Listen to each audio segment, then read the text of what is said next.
الحمد للہ رب العالمین والصلاة والسلام على سید المرسلین وعلى آلہ وصحبہ اجمعین وبعد اعوذ باللہ من الشیطان الرجیم بسم اللہ الرحمن الرحیم وما ارسلناک الا رحمۃ للعالمین وقال النبی صلی اللہ علیہ وسلم بعثت بالحنیفیۃ السمحہ صدق اللہ العظیم و صدق رسولہ النبی الکریم۔ سامعین و ناظرین، ہم دین بلائی ہے اسی کے ایک سلسلہ رحمت للعالمین صلی اللہ علیہ وسلم کی رحمت کی وسعتیں، اس سلسلے میں ہمارا یہ دوسرا محاضرہ ہے۔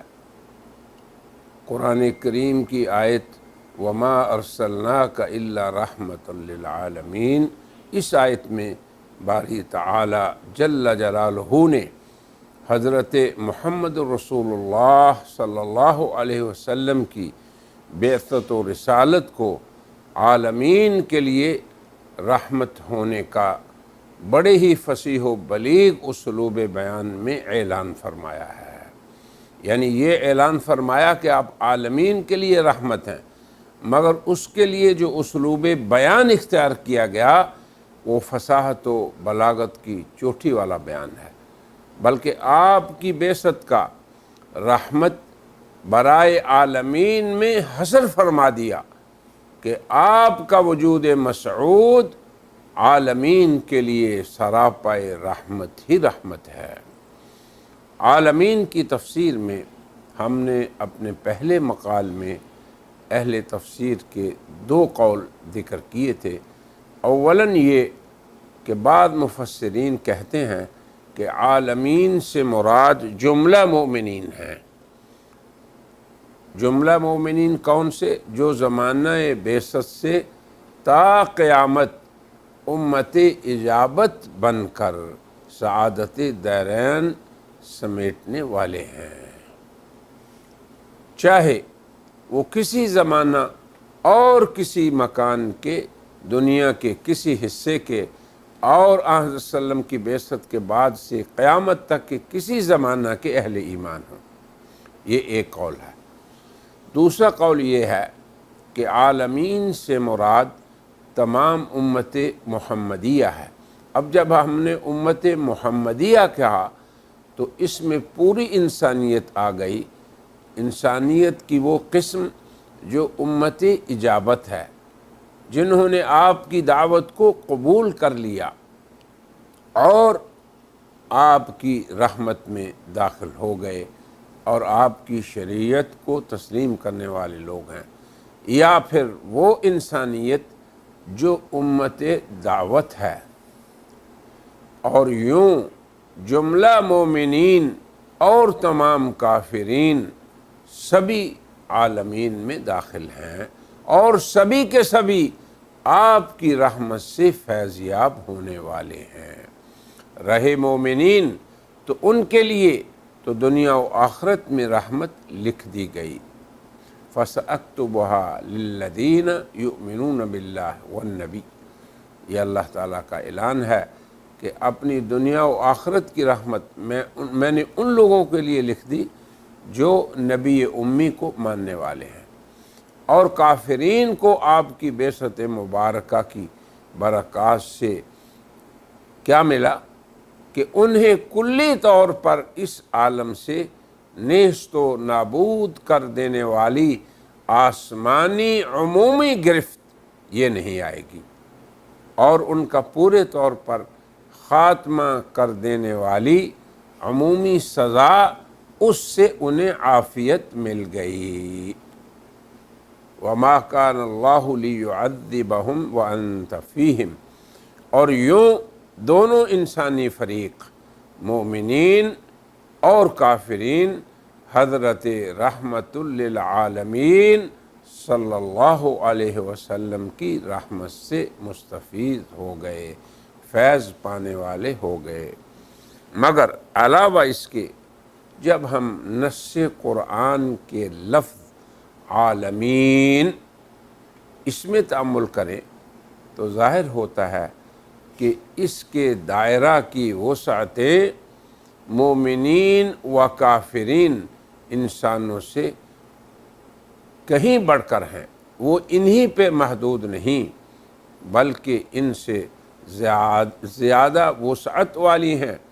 پھر ہم اسے قرآن کریم ہی کے تناظر میں دیکھیں کہ قرآن حکیم کی اولین سورۃ الفاتحہ جو مقدمہ قرآن ہے، خلاصہ قرآن ہے، جس کا نام سورہ کافیہ ہے اور شافیہ ہے اور فاتحۃ الکتاب ہے، اس کی اولین آیت ہے الحمدللہ رب العالمین۔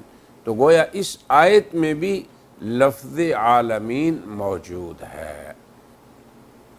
اللہ تعالیٰ کی ذات گرامی اپنا تعارف یوں کرا رہے ہیں الحمدللہ رب العالمین، تمام تعریفیں اللہ تعالیٰ کے لیے ہیں جو عالمین کا رب ہے۔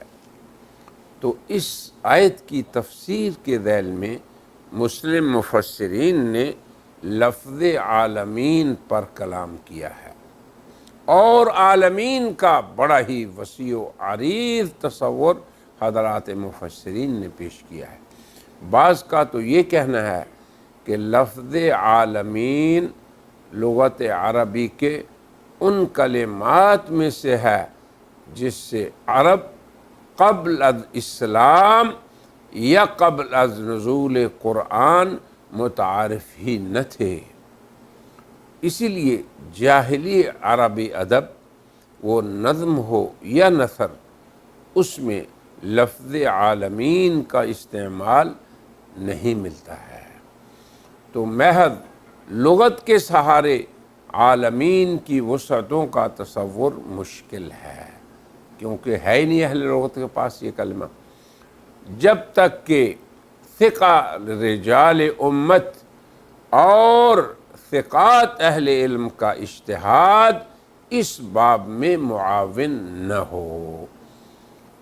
لہذا امام فخر الدین رازی مشہور مسلمان مفسر ہیں، ان کی کتاب تفسیر کبیر ہے، وہ اس میں سورۃ الفاتحہ یا سورۃ الحمد اس میں وارد رب العالمین اس ترکیب کی تفسیر میں جب لفظ عالمین کی وسعتوں کو وہ بیان کرتے ہیں تو کہتے ہیں کہ اس کائنات ہستی میں اللہ جل جلالہ کے علاوہ جملہ موجودات اور اللہ تعالیٰ کی تمام مخلوقات سب کی سب عالمین سے عبارت ہیں۔ اس قدر وسیع مفہوم ہے۔ آگے وہ کہتے ہیں کہ یہ موجودات تین طرح کی ہیں۔ اولاً وہ مخلوقات جو جسم رکھتی ہیں، ذو جسم مخلوقات۔ اب جب جسم ہوگا تو مخصوص جگہ کو گھیرے ہوئے ہوتی ہیں۔ دوم، وہ موجودات جو جسم و جگہ لیتی تو ہیں مگر منتقل ہوتی رہتی ہیں، ایک ہی جگہ پہ ثابت نہیں رہتی۔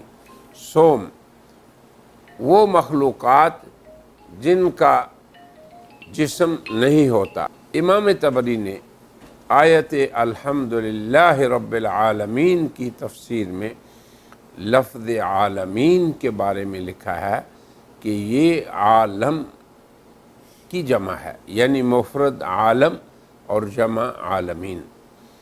پھر لکھا کہ لفظ عالم خود جمع ہے، اس لفظ سے عربی زبان میں کوئی مفرد نہیں، بعض دوسرے کلمات کی طرح ہے، جیسے کہ رہط، اس کا معنی ہوتا ہے جماعت، یا جیش، یہ لفظ جیش اس کا معنی ہوتا ہے لشکر۔ اب یہ الفاظ ایسے ہیں جو اپنے جمع والے معنی رکھتے ہیں مگر ان کا مفرد نہیں۔ اسی طرح کی مثالیں دیگر انسانی زبانوں میں بھی موجود ہوتی ہیں۔